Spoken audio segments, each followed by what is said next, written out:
Assalamualaikum. Selamat pagi anak-anak. Sudah siap untuk belajar? Hari ini kita akan belajar tentang bersuci atau toharoh. Yuk kita simak penjelasan berikut ini.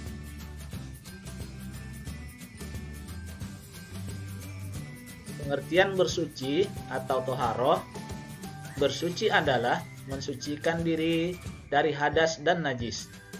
Najis adalah kotoran yang menjadi sebab terhalangnya seseorang untuk beribadah kepada Allah. Hadas adalah kondisi tidak suci seorang muslim yang menyebabkan terhalangnya orang itu untuk melakukan ibadah.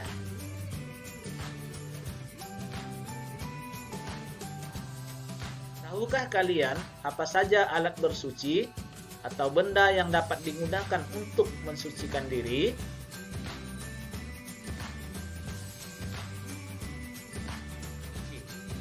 Air, batu, tisu, daun, dan juga kayu. Itulah yang digunakan untuk alat bersuci.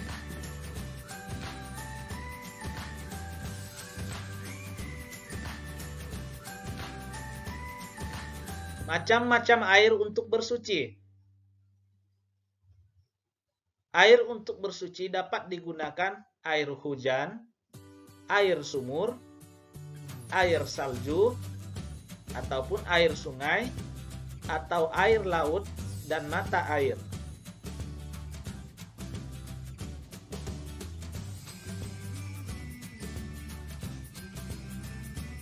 Macam-macam najis.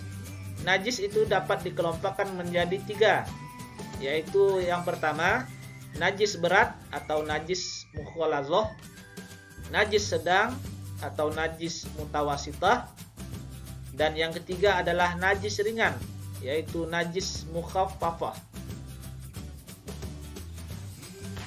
Yang pertama, najis berat atau disebut dengan mukhalazah.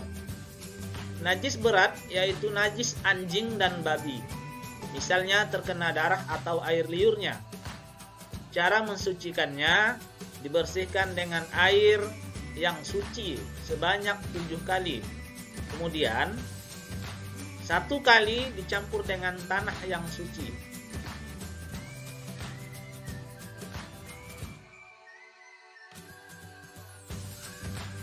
Yang kedua adalah najis sedang atau mutawasithah. Najis mutawasithah yaitu najis pertengahan atau najis selain najis mukhalazah dan mukhaffafah. Contohnya kotoran manusia dan hewan, nanah, arak, muntah, dan bangkai binatang. Adapun cara mensucikannya dengan membersihkan najis tersebut sampai hilang rasa, bau, dan warnanya. Yang ketiga adalah najis ringan atau disebut dengan najis mukhaffafah. Najis mukhaffafah berupa air kencing bayi laki-laki yang umurnya kurang dari 2 tahun dan belum makan apa-apa selain ASI.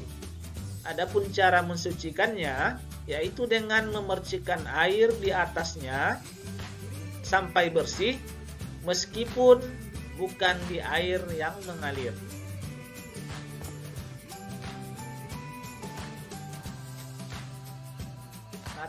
Cara bersuci antara lain, untuk hadas kecil kita dapat melakukan wudhu atau tayamum. Sedangkan untuk hadas besar, maka cara bersuci adalah dengan mandi wajib. Sedangkan untuk buang air, maka seseorang harus bersuci dengan istinja.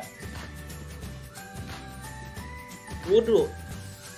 Wudhu adalah salah satu cara mensucikan anggota tubuh dengan air.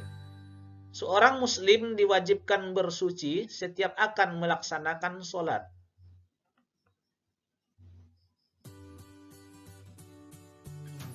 Tayamum. Tayamum adalah pengganti wudhu untuk mensucikan diri dengan menggunakan tanah atau debu yang bersih dan suci. Tayamum dilakukan saat sakit dan tidak boleh terkena air. Saat berada di tempat yang tidak ada air, dan sedang dalam perjalanan jauh dengan kendaraan.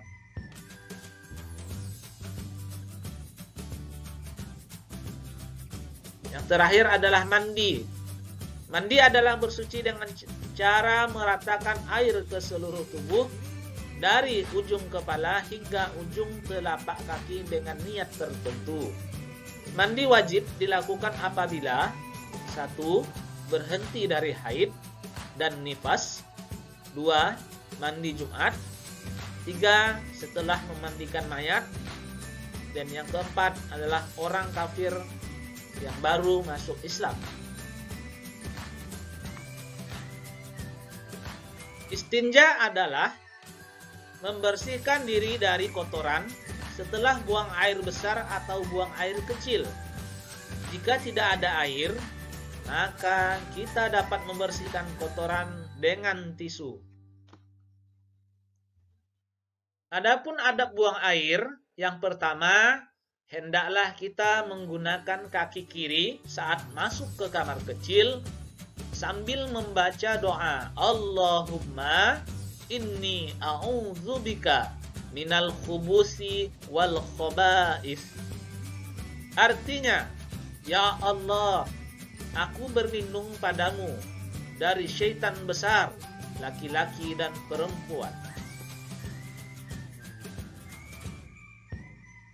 Adab buang air yang nomor 2 adalah kita hendaknya menggunakan kaki kanan saat keluar kamar kecil sambil membaca doa.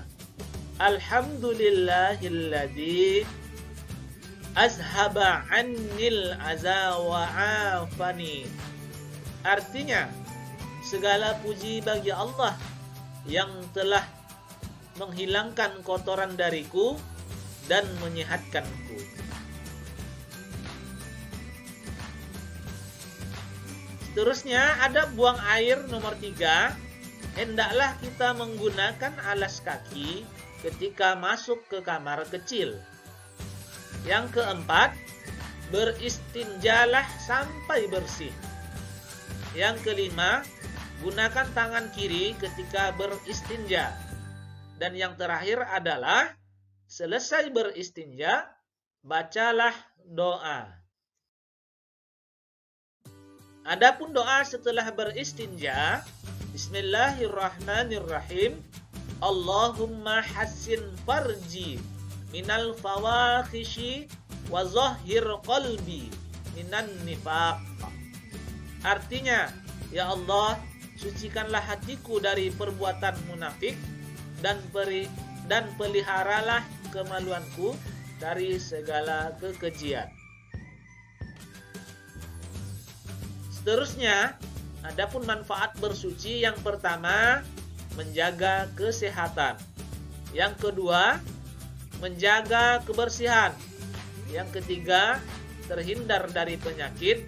Dan yang keempat, hidup akan selalu bersih.